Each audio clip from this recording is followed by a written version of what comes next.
నిత్యమైన కృపతో నీకు వాత్సల్యము చూపుదును. యెషయా 54:8. మనము ఏమై ఉన్నామో కేవలము దేవుని కృపయై ఉన్నాము. విశ్వాసము ద్వారా కృపచేతనే రక్షింపబడి ఉన్నాం. అయ్యా, తండ్రి, అబ్బా అని పిలిచే అర్హత దేవుడు అనుగ్రహించాడు. ప్రభువైన యేసుక్రీస్తు కృపా సత్య సంపూర్ణుడు. నీకు కృప వెంబడి కృపను అనుగ్రహించును. నీ పట్ల దేవుని కృప అధికమవును. లోకానికి వేరై దేవుని కొరకు పరిశుద్ధత కలిగి పునరుద్ధాన రాకడ కొరకు సిద్ధపడుతూ ఉండాలి.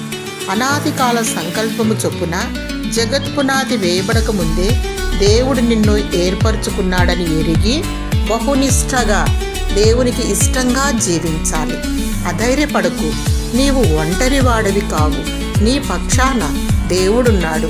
నిన్ను అనాథగా విడువడు. శాశ్వతమైన ప్రేమతో నిన్ను ప్రేమించుచున్నాడు. దేవుడు తన వాత్సల్యమును, కృపను చూపుచున్నాడు. ఆయన నీ పట్ల ఆయన ఒక్కరే నమ్మదగిన దేవుడు. తన వాగ్దానమును నీ పట్ల నెరవేర్చును. జీవగ్రంథమందు నీ పేరు లిఖింపబడిన నిన్ను వరుడు తన రథములో కొనిపోబడును. దేవుని స్తుతించు. దేవుని కృప నీకు తోడయుండును గాక. ఆమేన్.